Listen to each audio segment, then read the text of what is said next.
La religion, après les lois françaises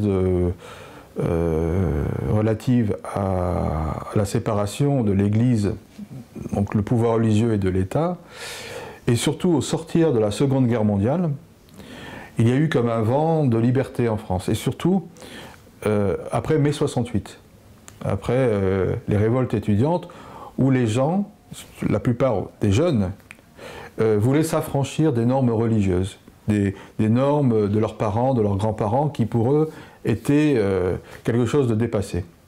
Et moi j'ai un petit peu baigné, 10 à 15 ans après, de tout ce mouvement de mai 1968 pour que la société change, qu'il y ait beaucoup plus de liberté individuelle. C'est à ce moment-là que les femmes notamment demandaient leur émancipation.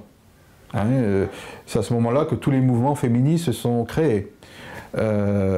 Donc il y avait une libération de l'individu, des carcans, de la religion, des traditions, qui pour eux étaient plus des prisons que des espaces de liberté.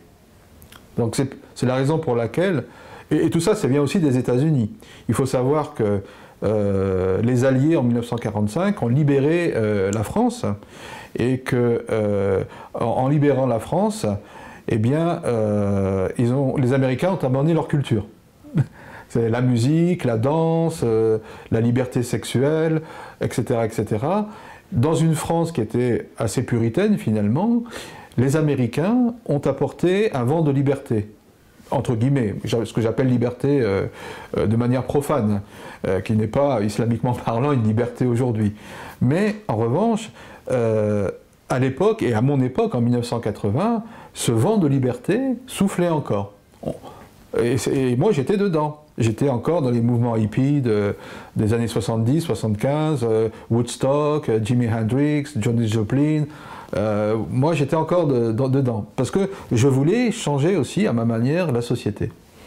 Donc, c'est assez caractéristique de cela.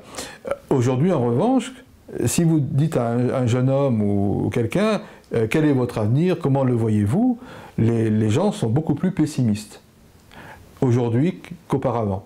Les gens étaient beaucoup plus optimistes sur l'avenir en 1980-85 qu'aujourd'hui. Aujourd'hui, vous dites à quelqu'un quel projet d'avenir veux-tu faire? Ah, je sais pas, moi je pense quitter la France pour aller vivre au Canada, aux États-Unis, en Australie, parce qu'il y a beaucoup plus d'opportunités de liberté que chez nous en France, dans la vieille Europe. Pour beaucoup aujourd'hui, l'Europe, il y a trop d'immigrés, il n'y a pas assez de travail, il y a du chômage, il y a des problèmes sociaux, la vie est chère, on ne gagne pas beaucoup d'argent quand on travaille, alors qu'en Australie, au Canada, aux États-Unis, il y a plus d'opportunités. Donc les Occidentaux, je pense, en 1980 comme en 2010, 2013 aujourd'hui, veulent encore plus. Ils veulent réussir leur vie et faire ce qu'ils ont envie de faire, de manière individuelle. C'est ce qui vraiment qui marque la société occidentale aujourd'hui. Donc à mon sens, il y a une évolution qui pour moi n'est pas une évolution, mais une dévolution, c'est-à-dire qu'on part en arrière. On part en arrière et les gens n'ont pratiquement plus envie de vivre, en quelque sorte. C'est comme le vieil adage disait, mangeons et buvons car demain nous mourrons. Peu importe l'avenir. Mais je pense que les choses peuvent changer. Et puis elles ont changé pour moi, en tout cas, et peuvent changer pour les autres aussi.